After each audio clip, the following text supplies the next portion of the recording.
see who the ghostly gardener really is. John C.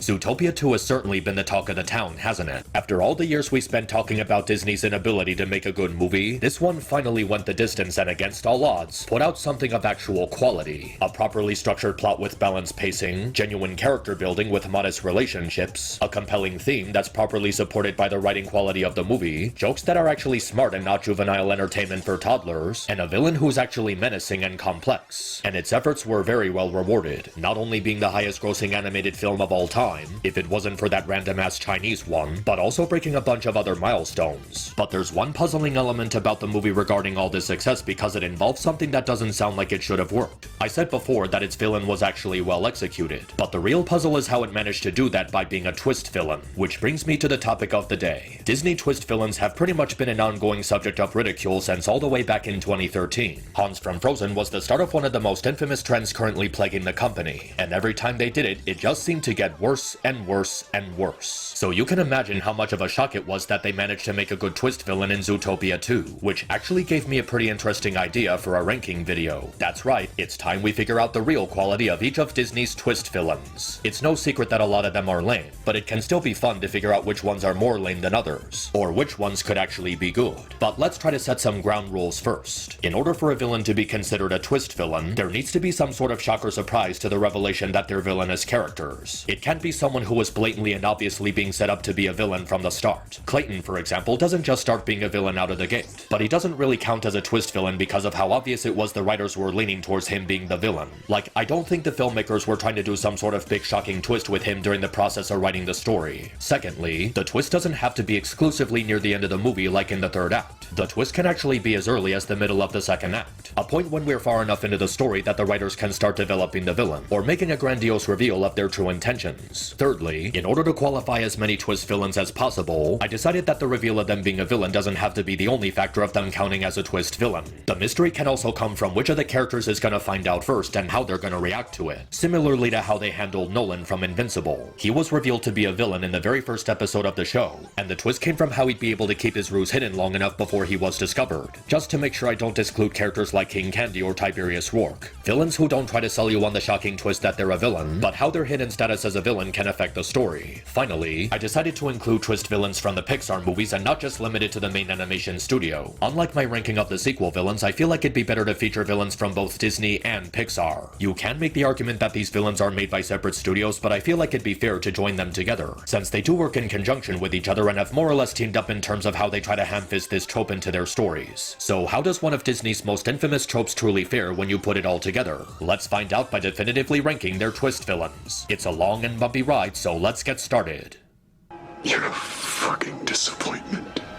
Yep. I think you all knew this was coming the moment you saw the thumbnail. I don't even think I need to do that much to explain how Dawn Bellwether is the bottom of the barrel of this trope. She might just be the most pathetic example of last-minute villains in a story I've ever seen. Except for the Star Child, but she's still pretty bad. There is absolutely zero indication that she's a villain at literally any point in the movie, to the point that her being the bad guy feels like a last-minute draft they threw into the script 2 weeks before the deadline. There is practically no redeeming value to her as a character, let alone as a villain. She's not scary, she's not sinister, she's not nefarious, she's not conniving, she's not funny, she just has nothing to work with. She's completely unlikable for all the wrong reasons, not the fun kind like several top-tier Disney villains. She is painstakingly boring and not entertaining to watch, and she's only a villain in a very tiny fraction of the film. She gets like 3, maybe 4 minutes to be a villain, and the rest of her screen time is just being this annoying adorkable secretary to Omni-Man. She does the whole "I'm gonna explain my plan instead of killing you immediately to show off how evil I am" bullshit, and is immediately caught afterwards. You know, at least in other instances of this trope, it doesn't result in the antagonist losing immediately after they do it. All she had to do was keep her mouth shut and just shoot Judy and Nick in the head. This retard is so fucking stupid that they didn't even have to do anything. She literally gets herself caught. Why did she follow them to the train station herself when she could have just sent her goons to do it? She could have just stayed at the office while commanding them over the phone or something to avoid suspicion. We don't even learn anything about her that would make her motivations interesting. She just doesn't like her boss, and that's it. I have seen Power Rangers villains that leave a stronger impression than her. Just like last time, it's impossible for me to rank her above any of the other villains because she doesn't have anything that makes her work. She easily takes the bottom spot on this list for being a nothing character and having zero presence as an antagonist. She doesn't hold a candle to any of the other twist villains in Disney's history for so many obvious reasons. She is a little entertaining in the sequel, but we're not counting that.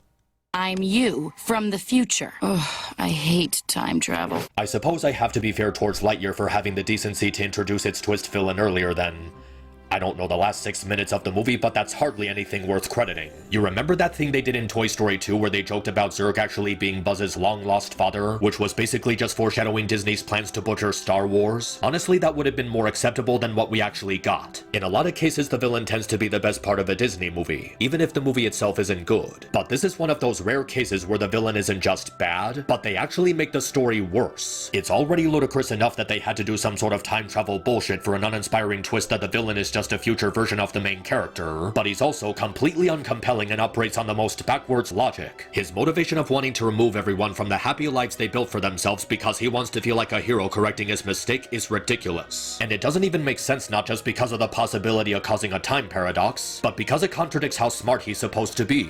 There's so many instances where he can easily just kill off the heroes and eliminate any opposition to his plans, but just doesn't do that because the writers had to implement some sort of plot protection. He also doesn't have any of the iconic traits that other versions of Zurg are known for. He doesn't have the silly yet impressionable presence he had in Toy Story 2, nor does he have any of the commanding theatrics of the TV show version. He's just a dull, by-the-numbers bad guy, who spends his screen time meandering around and not doing anything to establish that he's some sort of conniving menace who's a genuine threat to the heroes. It doesn't even make sense in-universe for this to be the case because nothing in the movie up to this reveal indicates the possibility of alternate universes or time travel. It's just a lazy out that the writers come up with randomly to introduce this version of Buzz conveniently for the climax. It ruptures the stability of the overall plot, and it wasn't even worth it because of how painfully forgettable he ends up being. They could have at least made him more imposing and scary. Just something of value to take away from this garbage movie. But they couldn't even do that. From a stupid motivation to a lame personality to no memorable lines of dialogue, Zurg in this movie is such a garbage villain, and just another excuse for Disney to force-feed this trope to people. Disney doing it was bad enough, but Pixar pulling this bullshit too is fucking insane. And sadly, it wasn't the only instance of them doing this.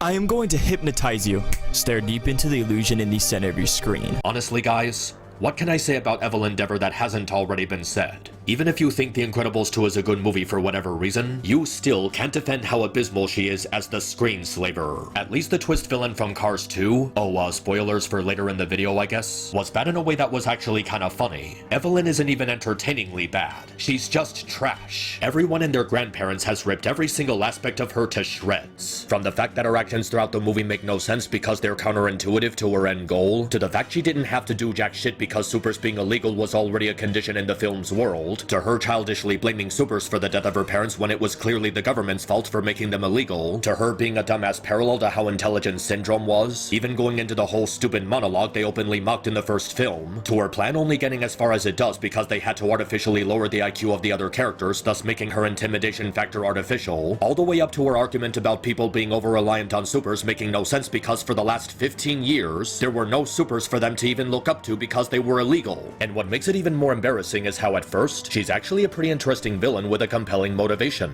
I really like the idea of a villain who tries to start a revolution by tearing down the foundation and status quo established by the media, using hypnotic screens as a clever way to establish how the general public have become complacent in being mindless retarded consumers who just eat up everything that's plastered on their theater screens and computer monitors and television sets. What a unique, original, and relevant villain we could have had for this movie. But no, the whole screenslaver thing was just a cover-up for her real goal. She doesn't care about modern media running the intelligence of the general public. She's just bitter that her father was too fucking stupid to put the Gazer Beam hotline in the safe room. It's one of those frustrating instances where the antagonist is a very layered character with a really thought-provoking philosophy, and then some random twist comes up and makes everything they said before completely pointless. From the get-go, it was painfully obvious that Evelyn would be ranking extremely low on this list, but that won't stop me from giving her another well-deserved ripping into. A villain that could have been good, but chose to be another shitty twist.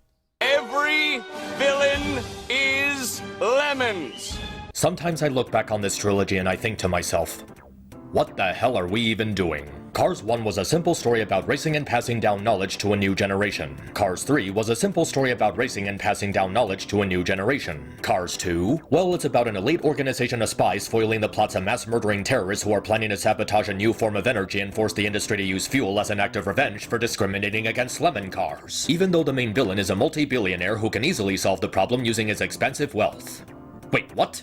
Yeah, Axelrod is pretty bad, and I have no quarrels with ranking him this low on the list for the dozens of gaping plot holes surrounding his master plan. But I would be lying if I said this didn't make me laugh in a way. Like, you have to admit, that whole scenario I just described to you is so dumb, so baffling, so unbelievably insane, yet the movie tries to get you to take it seriously that it can only be described as the peak of Pixar satire. Seriously, how many other trilogies could there possibly be where the bulk of the story is about sports, and then suddenly turn into James Bond randomly smack dab in the middle? We might not get another movie trilogy like this for the rest of human history, and I honestly find that so funny. But in all seriousness, Axelrod is really lame, and his plan is just so stupid I can't even explain it without losing my mind. He's literally sabotaging himself in 20 different ways with this needlessly convoluted plan. And it's like, why does he even give a shit if he's rich? Why does he care about the struggle of the lower class? And even if he did, his logic is completely non-existent. You went out of your way to invent this new form of energy you can use to help them just to make it look inefficient and make things even harder for the lower class you claim to be wanting to help. And like a lot of other bad Disney twist villains, he has that problem where we never get to see him as a villain. There's a single 2-minute bit where he does the deep voice monologue about lemon cars, and that's it. He's not even charismatic during his time wearing the mask. He's just a boring manufacturer, and he's so sedative to watch. Honestly, if it wasn't for the absurdity and backwards logic of his plan being ironic and funny, he would have made second to last place on this list. There's nothing memorable about him, and even the parts that are memorable are for the wrong reasons. But I guess if there was anything good that came from it, it was that funny-ass meme.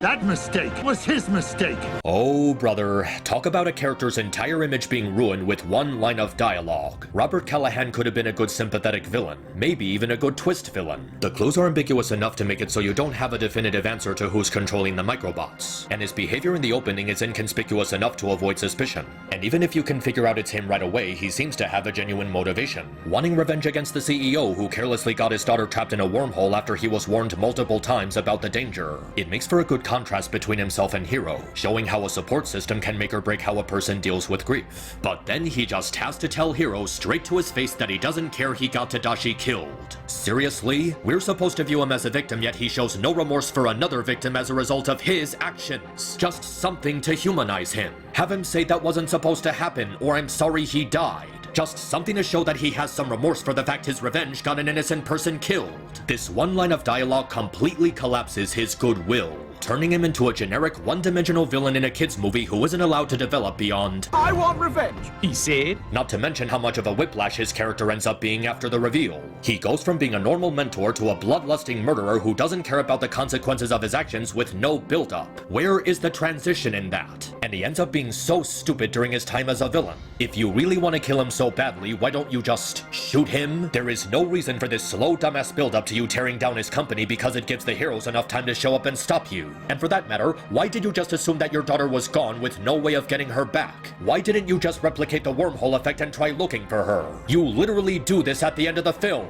He's established to be a high IQ professor, and yet he can't fucking figure out that 2 + 2 = fish? Callahan is that rare instance where the villain just pisses me off the more I think about him. Not just because he's so terrible, but because it's so frustrating that he could have been good. Instead, he ends up being a stupid stooge with no brain cells and no sympathetic traits. You want me to feel bad for you because you're too stupid to try and get your daughter back? Well, buddy, that was your mistake. He said it! He said it! Because he's just marrying you so he can be king. Okay. Of the unholy trilogy of Disney's most infamous twist villains that arguably kicked off this overused trend, I think Prince Hans is the closest to being good. In a sense, I can sort of see this working. His behavior is so unsuspecting throughout the movie, acting out this kind-hearted prince to deceive everyone into believing he's actually a well-meaning guy. He's really clever and manipulative, capable of keeping a mental hold on his opponents until he feels assured in his victory. That scene where it slowly builds up to him almost kissing Anna just for him to do that sneering gloat was actually pretty chilling and effective. The problem comes from basically everything following this scene. The reveal of him being a villain ultimately wears off really fast because of how rushed and unfocused it is. Like the movie suddenly goes on speed and its pacing gets way too fast for you to soak in the weight of his ulterior motives. It's kind of effective in that it's not super obvious, and you could argue that not building up to it was part of how effective Hans is at manipulating people. But I don't know. If they did something like King Candy where they reveal him to have ulterior motives in the second act, it would have been better. It would have been creepier in that we fear for the other characters as we the audience know this guy is playing them like a fiddle, instead of just randomly going, oh, he's the bad guy during the third act. Now his villain side is underdeveloped as we only see him as a villain during the last 10 minutes of the movie, and I might have been willing to overlook these issues if it wasn't for the fact that after his villain reveal, he is so boring. I do not remember a single line of dialogue from him after that stinger. He has no charm and no imposing presence during his screen time. And he's also really stupid that he doesn't consider killing Elsa and Anna to prevent his plan from being foiled. Why are you leaving Anna unattended instead of snapping her neck? He was clearly willing to kill Elsa at the soonest opportunity, but not her, even though that's exactly what leads to his plan being thwarted. And if he really wanted Elsa dead, why did he save her during the raid on her castle? Even without that, he's so generic and forgettable as a villain. No devilish personality, no memorable action.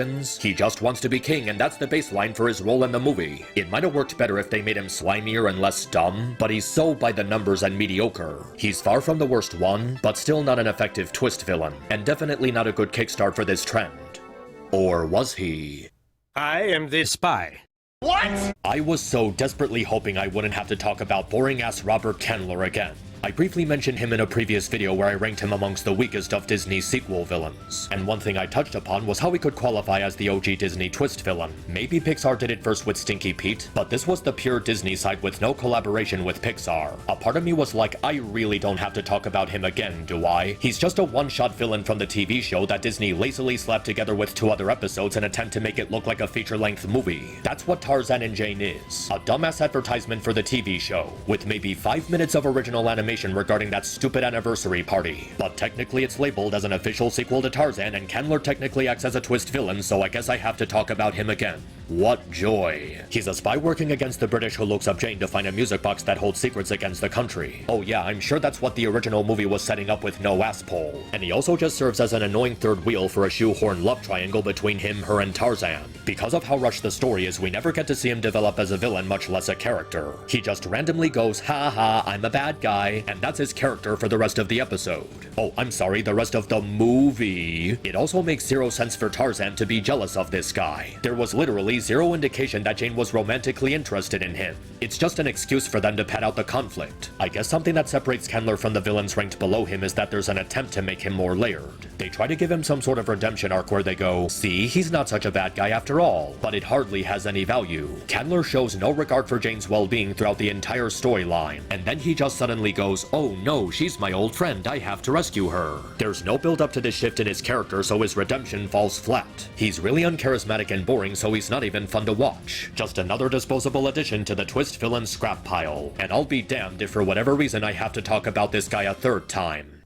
Okay, that's the third time. Somebody want to call Darcy on her fucking cell phone? When it comes to Toy Story 2, things get a little weird when talking about the villains. Not because of the villains themselves, but because Pixar felt the need to throw 3 of them into this movie. 2 villains was already enough. Did we really need a third one? The Zurg action figure was really just a silly thing they threw in to add conflict with the other Buzz, and pretty much has no bearing on the plot. Which brings us to the other 2 villains of this movie. You could make an argument for Al McGuigan being the main villain because he steals Woody and plans to sell him to a toy collector in Japan. But after thinking about it, I really can't consider him that bad of a guy. All he really does is just steal a doll, which he was willing to buy fairly. He's just desperate to make money so he can leave his crappy job as a mascot for a toy store. So I wouldn't say he's the true villain of Toy Story 2. That honor goes to Stinky Pete the Prospector, secretly manipulating Woody into staying with the group so he can be part of a valued collection in a toy museum. I will say that this is when the twist villains start to get good, but only barely passing by technicality. I don't think he's bad. He's actually pretty effective for the story he's placed into, but out of all the good ones, Pete is about the weakest. It is interesting how he keeps a mental hold on Woody, using sound arguments and philosophy to convince him to leave Andy behind.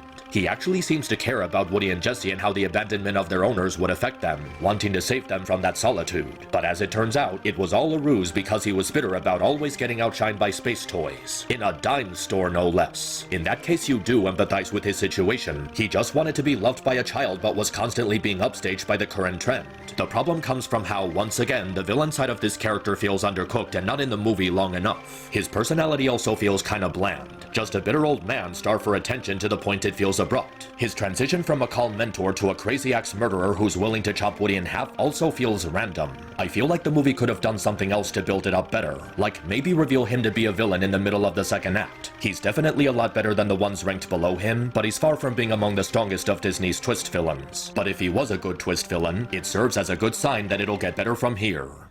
Well, no wonder this clown died. His lungs are filled with candy! King Candy is where things are really starting to get good. Not only is he a fun villain both before and after his reveal, but he also has a second twist on top of that by revealing himself to be the original Turbo. The way he disguises himself as a comic relief to hide his identity is really clever and convincing. It contrasts his sinister and selfish desire for attention while serving as an effective cover. He really disappears into the role of this seemingly selfless king who cares about his subjects while having an active personality that fits the setting of Sugar Rush, which makes his reveal of being a villain pretty effective. And unlike most of the other twist villains, it comes out during the second act. He reveals to the audience that he's a villain without introducing it to any of the other characters. Not only is it effective at keeping the twist going and developing his character, but it also makes him more intimidating because we're shown how effective he is at manipulating the heroes. He already has a cover story invented in his mind to back up his lies, and he says it in a way that's convincing. It really feels like Ralph is falling for it because he's an unsuspecting pawn instead of because he's an idiotic brute. It's one of those rare instances where the third act breakup actually works in the movie, because it's something that's directly orchestrated by the villain. It's so slimy the way he utilizes Vanellope's glitch nature and Ralph's friendship with her as a tool to break them up, but he does it in a way where you're enjoying yourself while watching it. It's also really crazy how diabolical he manages to be, having already manipulated events in the story before the actual movie starts, destroying his own game through bitter jealousy, enslaving another one to a system that's rigged in his favor, ostracizing Vanellope, and he still manages to be an entertaining presence in the movie. He slowly and progressively gets more and more insane as the movie goes on, even when he's trying to keep himself sophisticated, eventually going mask off when his identity as Turbo is revealed. From there he becomes so axe crazy and joyously demonic, gloating and relishing in his sadistic nature as he forces Ralph to watch his best friend die while being powerless to stop it, all while still talking in that wacky sugar-coated voice. It's so entertainingly sinister and made even better by how he still stays in character even after his cover is blown. I think an element that really makes him work as a twist villain is how effective the foreshadowing is. There's all sorts of hints and clues that he was hiding something that you wouldn't notice the first time you watch it, and during subsequent viewings it all comes together in a really smart way. He's such a good method actor and talented manipulator that there are times you still feel immersed in his act even after the reveal, with the twist of him being Turbo acting as a sweet topping to an already great mystery. King Candy is just so good with how conniving he is while performing as this goofy and wacky guy to keep himself inconspicuous, in a way that makes you wonder if this really is his personality. Maybe he was always this bubbly cookie person before becoming King Candy, and he uses that to make his cover-up even more convincing. Honestly, the jumping quality compared to the villains ranked below him is just seamless. He's not just good, he's really good, and I wish so badly that they were all of this level of caliber. Did you forget? I'm a mercenary. I really don't think Tiberius Wark gets enough credit for just how effective he is as a twist villain. Not only does he perfectly move and complement the story, but he's also so shockingly evil while acting completely casual about it. The lengths he goes to place profit over people is so callous and disturbing, yet he always acts professional while doing it. He actually believes that committing genocide on an entire civilization is just business. That is so cold and sinister, but he's written in a way where you actually feel swayed by his charm. He reveals his sinister nature through slow and calm authority instead of over-the-top theatrics, always acting composed and confident. There's never a moment in the movie where he raises his voice in frustration or anger, which actually makes him more scary and intimidating. There's so many unsuspecting elements to his personality that help make him subtle, allowing him to feel more dangerous than a lot of the other twist villains. He doesn't hide behind a curtain or manipulate events from behind the scenes. He's always at the forefront, making his reveal as a villain feel like something you don't see coming. Like King Candy, they hint at him being a villain in the middle of the movie as opposed to during the third act. But unlike King Candy, they do so without directly saying or showing he's a villain. He just has a conversation with his sidekick about how the city being populated could complicate their plan, which doesn't directly mean anything villainous. So the twist still feels like it's catching you off guard. And it's not just him, it's all the team members Milo befriended during the movie. A band of mercenaries with colorful and diverse personalities that perfectly take advantage of how unsuspecting Milo is. It helps to make the revelation of Rourke being the villain hit harder, because we never suspected that all these friendly faces Milo got to know would be in league with him. His steady charisma was already a really good cloak for his true intentions, but managing to persuade everyone else on his side even for a short while is pretty diabolical, and it's still really insane just how deeply ingrained in evil his actions are, even using Darwinism to justify what he's doing, all because he thinks it's simply part of being a mercenary. Killing people, stealing their only source of energy, and dooming Atlantis to extinction was just a job, and he looks at it with the utmost informal attitude. He never once pretends to be a good guy and is just using his position as captain as a means to get people on his side, only fully embracing his mercenary side after his full confidence in victory. Instead of being over the top and bombastic, Rourke is more settled and sophisticated in his presentation. It doesn't feel like something that was artificially forced into the story. Him being a mercenary planning to take advantage of Atlantis' riches feels like a natural way for them to add conflict to the movie, and it also helps that he has such a despicably fun personality. The kind of villain you love to hate. He is such an asshole, but he's an entertaining asshole, and that's what we need more of from these twist villains. What can I say except, it's nothing personal. Looking back on Ernesto de la Cruz, I was actually surprised by how high he managed to rank on this list. Out of all the twist villains, he's practically the most successful. Like, he did it. He won. He stole Hector's work as his own and moved on to be adored by generations of people like he set out to do. Not only that, but the indirect impact of his actions is felt throughout the movie. He tore Hector's family apart and ingrained a seething hatred of music into their culture, resulting in Miguel feeling alienated from them. The twist of him being a villain works in the story's favor as it reveals the actual goal of the movie. Miguel has to set out and help repair the family that Ernesto broke apart, all because he wanted to be in the spotlight. That alone makes him despicable and hateable enough, but he's also so suave and charismatic in how he manipulates people. He's a fun, chipper, and social guy who likes hanging out with his fans and enjoying their company, which can be seen as two things. One, as a cover-up for how sinister he secretly is, and two, because he adores the attention he receives from his fans, hogging the spotlight and how it feeds into his ego. He's so full of himself that he's willing to show his crime up front in one of his movies. He's literally confessing his wrongdoing and no one knows it because they think he's just being a movie star. That is how dastardly he is and how effective he is at playing a crowd. There's just something really dark and twisted in how he manages to hide himself in plain sight. Like he's actively gloating the viewer as they watch him getting away with it. Instead of just being a generic gotcha villain, the twist is used to create a connection between other characters in the story. Ernesto revealing himself to be a bad guy results in Miguel discovering that Hector was his real ancestor all along, and now they have to work together to thwart his plan. It shows how Ernesto's ego acts as his Achilles heel. He's so obsessed with being the center of attention and buying into his self-importance that the heroes are able to take advantage of it. In that sense, his charisma is both a strength and a weakness. He's capable of playing into a crowd, which allows him to cover up how evil he is. But he also acts so egotistical that he buys into his own charm and gets distracted. Everything he does is an elaborate display to convince people he's a pure-hearted and talented person, when it couldn't be any further from the truth, which blows up in his face when he's ultimately exposed as a fraud. Unfortunately, he ends up getting set back by really stupid stuff he does during the climax. Why are you blathering your entire evil plan out loud for the whole family to hear? Is this something they need to know? Was it worth one of the family members activating a camera filming you admitting to your crime and throwing someone off a cliff? It's the bellwether thing all over again. But in spite of this setback, he's still a really fun character who works very effectively as a twist villain, and the impact of his action sets very strong ripples in the story, more so than any other villain on this list. It makes him stand out as more unique in how successful he is, and how twisted he is and what he's willing to sacrifice for the spotlight. He's charming, cunning, perfectly manipulative, and has a genuine effect on the story, making him a surprisingly great twist villain. It's big, scary, and pink! Who would have thought that a teddy bear would be the scariest thing to come out of Pixar? Out of all the twist villains, Lotso is definitely the most frightening, with his messed up philosophy and how disturbing the system he created was. He's literally a dictator, rigging everything in his favor and disregarding the lives of everyone around him, just because he wanted to feel better about himself for being replaced by his owner. Like he could have just gotten rid of the replacement and tricked the owner into thinking nothing happened. But no, he takes this one small misunderstanding and transforms into a monstrous, vile, irredeemable piece of shit. Like, I'm pretty pretty sure this guy was always evil and just looking for an excuse. And the great thing about this is how, unlike what Disney did with Kylo Ren and Scar, they don't try to make him sympathetic. Everyone in the movie is fully aware of how abhorrent and deserving of scorn this guy is. Even Woody says it's not worth hunting him down, because it would be a waste of effort on someone so pathetic. When you think about it, Lotso is a really dark reflection of what Woody could have been like if he never let go of his jealousy of Buzz, even going so far as to dooming everyone to a slow, horrifying death out of spite. Not only is he the scariest, he's also the most evil.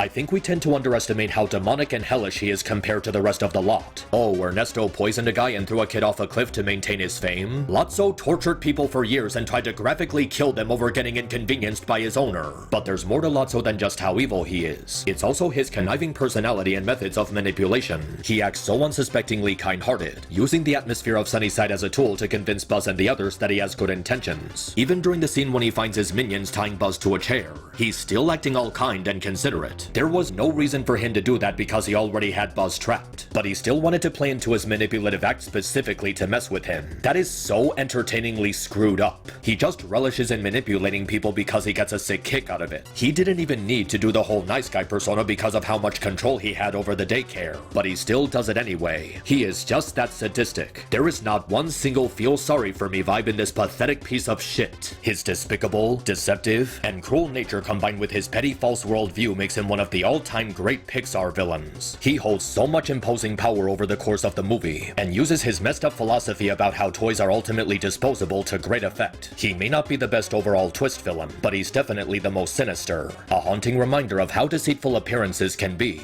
and how warped and demented someone's mind can become.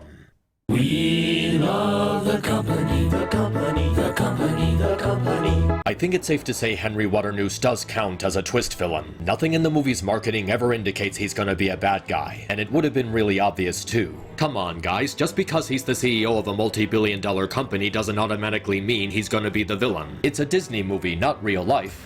Oh, who am I kidding? It's exactly like real life. But even putting that aside, his reveal of being a villain is actually pretty shocking and impactful. You really buy into his relationship with Sully. The two knew each other for years before the events of the movie and always had the utmost respect for each other, so the thought of Waternoose betraying him never crosses your mind. Throughout the movie, he's a really settled and level-headed employer, not doing anything wrong and just showing concern for the energy crisis. He's actually so good at keeping up his appearance as a good guy that he manages to overshadow Randall, who has much more screen time as a villain. He's a leader that everyone, including the heroes, put their trust into, and he feels like an ideal boss, one who actually seems to care about his employees. His unsuspecting personality makes it all the more shocking that he's in on Randall's scheme, especially since even after revealing himself to be part of the evil plan, he still shows remorse for the situation. He didn't want to banish Sully or Mike, and he hated that it came to this, even noting how great of a scarer Sully is. It's actually really refreshing to have a CEO character show some depth, instead of just flipping on a dime and showing no concern for the people they hurt. He doesn't even care about increasing his salary like a lot of other scumbucket CEOs. He actually shows care for his prodigy, and the company that was in his family for 3 generations. And because times have changed and kids don't get scared like they used to, he thinks there's no other way to stop the energy crisis from getting worse. I actually find that to be more interesting than just a straight up volatile person like Lotso, someone who isn't just evil for the sake of being evil, but still willing to do immoral things in the name of the greater good. But even with his motivations being understandable, it still doesn't make his actions any less appalling. He's totally okay with kidnapping kids, strapping them to some sort of machine to forcefully extract their screams, and his way of showing how far he's willing to go gets really scary by the end of the film. It's really impressive how, in spite of being a CEO, he's never painfully obvious as a twist villain, which makes his actions even stronger and more disturbing. It's also interesting how he transforms into a villain because of the circumstances surrounding the situation, instead of just deciding to be a villain for no reason. His moral compass faltered under the pressure, and in the end, he chose to go down the path that he thought would be met with the least resistance. He's a type of villain who's willing to do evil things, but also being earnest about why he's doing them. The traditional method of scaring kids has collapsed, so now he has to risk it all to save monster kind from losing energy, and he'll kidnap 1,000 children before he lets that company die. Man, I love the way he says that. Why won't you love me, Dad? I'll be anything you want me to be. I talked about Poppert Linksley before in my ranking of Disney sequel villains, going over how surprisingly good he is in spite of being an addition to the infamous Disney twist villain trend. I also found myself ranking him really high. I really didn't think he was gonna be top 5 material when I started working on that list, but I think it's a testament to just how good he really is. I actually found him to be so good that I came up with ideas to make a whole video just dissecting how he works compared to other Disney twist villains. But for now, let's try to keep it condensed for the sake of this ranking video. The best thing about him is how unsuspecting he is as a twist villain. Obviously, there's gonna be some kind of twist to keep in spirit with the first film, so chances are people already thought he'd be a contender for the twist villain. But the movie already has a villain in the form of his family, unlike the first movie that didn't have an upfront villain. Because of this, you're not given incentive to suspect him right away, and he further avoids suspicion with how thoroughly he helps out Gary. In fact, you could say him working with a snake was foreshadowing being a snake himself. And then comes the shocking twist. The reveal of him being a villain is so well done. Even if you already suspected him, the timing of his betrayal is so quick that it still catches you off guard, and his personality remains consistent throughout the entire movie. Unlike other twist villains that change their personalities upon revealing themselves, Pobert remains awkward and socially timid. The way he reacts to his own attempted murder feels so realistic for him, having a swirl of different emotions from shocked to nervous to excited, which really shows how anxious he is compared to his family. Betraying Judy was such a rush to him because he didn't expect it to work. He manipulated her and Gary so perfectly, even he can't believe it. And in spite of this timid personality, he still manages to be so sinister. He talks about feeling bad for Judy but not regretting betraying her because it's part of his mission. And with how well he tricked her, he starts to feel way more confident. He stabs Nibbles and Nick without hesitation, and he becomes more cold with each success. It almost makes you forget how conflicted he feels due to his relationship with his abusive family. He's the only villain on the list you feel bad for because his motivation is just sad, wanting to be loved by his father and accepted as part of the family to the point he's willing to give up his morals. The way he tells Judy, "I don't want to be different," has so much raw weight to it when you consider the context behind it. Like I said before, I still have plans to make a video about him to further explore how he works as a villain, so I don't want to go into too much here. Just know that I have plenty more reasons to rank him this high that I'm more than happy to delve into later. Pobert was so perfectly done as the twist villain for the story he works with. It actually shocks me just how high he ranked on this list, let alone how much better he is than the twist villains we've received over the last 13 years. He's a villain I can definitively say is among the greatest in Disney's rogues gallery, hopefully ushering a new era of villains for their animated movies. And yet, there was still one other twist villain who managed to outdo him, and it's time to reveal who it is.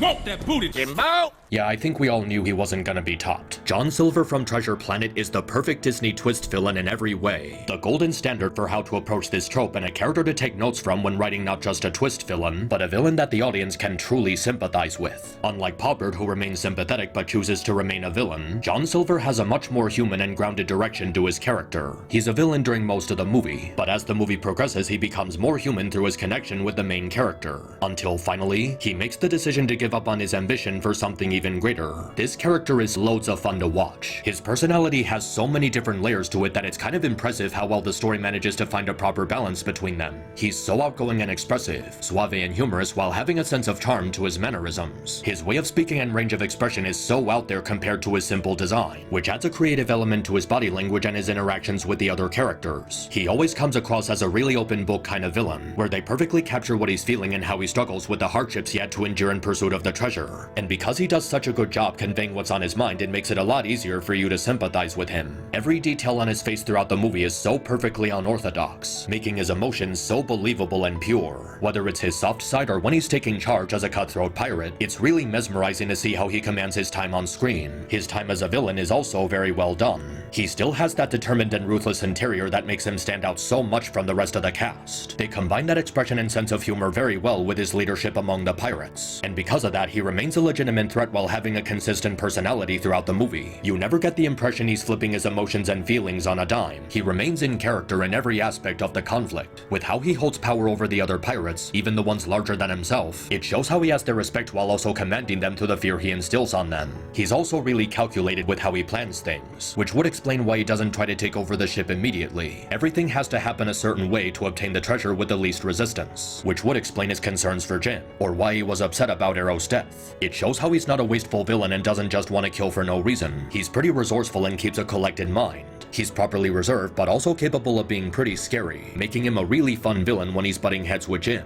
And that brings us to the twist aspect of his character and what makes him so great. The relationship between Jim and Silver is raw and genuine. They act as really interesting parallels to each other as well as contrasting each other in a few ways. They're both reckless troublemakers who butt heads with the law, and they both want to find the treasure in pursuit of their dream. They both want to prove something to themselves by finding it, but they also have different motivations for why they want to find it. The movie makes it clear from the get-go that Jim had issues growing up due to his abandonment issues with his dad, and Silver is gonna act as the father figure to help him go down the right path. Silver does mean well for Jim, but at the end of the day, he's still a man on a mission, which is gonna cause some rifts in their relationship when Jim learns his true intentions. Remember how I said at the start of the video that a twist villain doesn't exclusively have to be a gotcha to shock the audience? The twist can come from how the other characters react to finding out they're a villain, and how it affects the story going forward. Jim grew to care about Silver very much because he was an earnest father figure he needed growing up, so finding out he was just using him to find the treasure would feel like a really deep-cut betrayal. And because we're seeing this from his perspective, the feeling resonates more strongly. It makes his attitude towards Silver understandable, like refusing his offer for a shared portion of the treasure. And an important thing about this is how Silver doesn't hold it against him.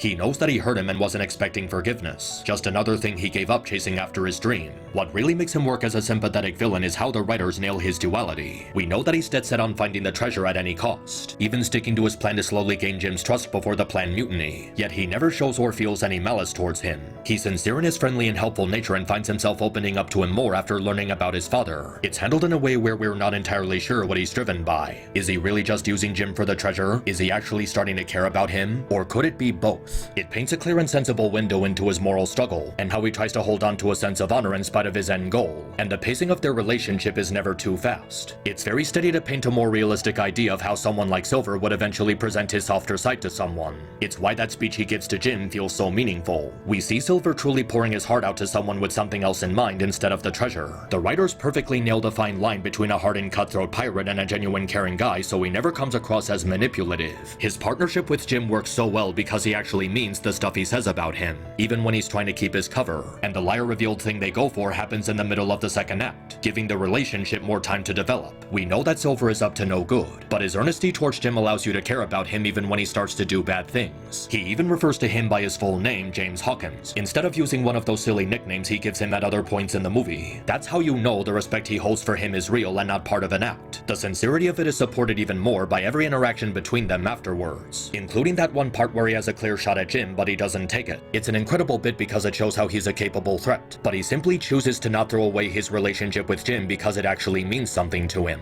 There's something within him telling him that it's worth more than the treasure he obsessed over for so long, adding layers to his character and showing how he's capable of changing and earning a redemption. Even if he was lying about his goals, he was always honest and truthful about his feelings towards Jim.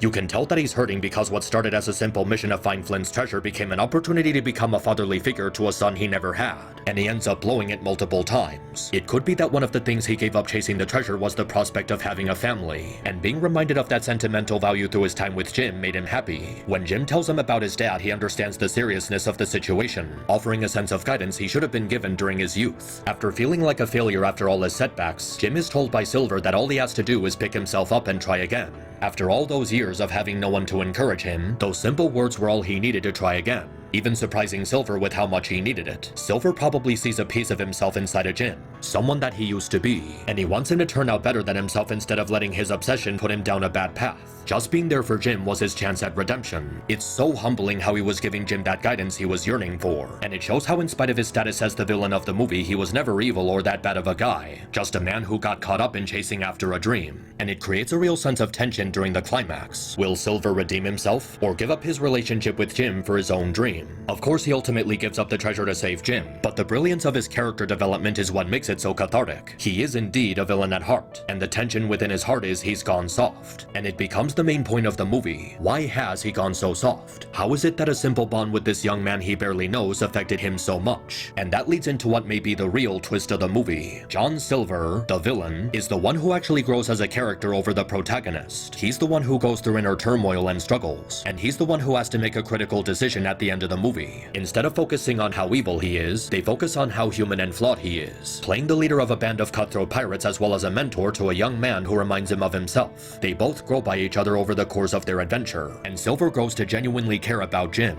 In spite of his rough nature after a lifetime of isolation, he still has an instinct to value life over profit. His motivation at first was purely for self-interest, but as he spends time with Jim, he finds something more important than Flint's treasure: the chance to be a father to someone who truly needed him. He's a villain with a good heart, and the struggle between himself and Jim is so strong because of how perfectly they complement each other. You actually feel for the relationship between the hero and the villain in this movie because of how well thought out it is, and I really can't remember the last time that happened in a Disney film. The fantastic quality of their chemistry leads the story to having a deeply cathartic ending. Silver has truly redeemed himself, giving Jim the real treasure he always longed for and embracing the humanity within himself. It's also great that they have a more realistic approach instead of just sugarcoating the ending. He's still a pirate evading the law, so he obviously can't just settle down and live a simple life with Jim. But they still part ways with the utmost respect for each other, with Silver giving him the handful of treasure he saved to start a new life. Maybe possessing the treasure wasn't what Silver wanted. Maybe he just wanted to find it, and that's what he did. He finally found the treasure he spent his whole life searching for, and along the way he found a treasure greater than any physical possession: the newfound love of a son. In that sense, John Silver also kinda won because he got what he wanted, even if it wasn't exactly what he thought. His willingness to sacrifice his dream to improve the life of someone who truly needed him is what makes him such a great sympathetic villain. On top of being a great twist villain, John Silver is without question the peak of this trope, and it really says a lot about how special it feels since Disney was never able to recapture that level of quality with their twist villains, all the way back in 2002.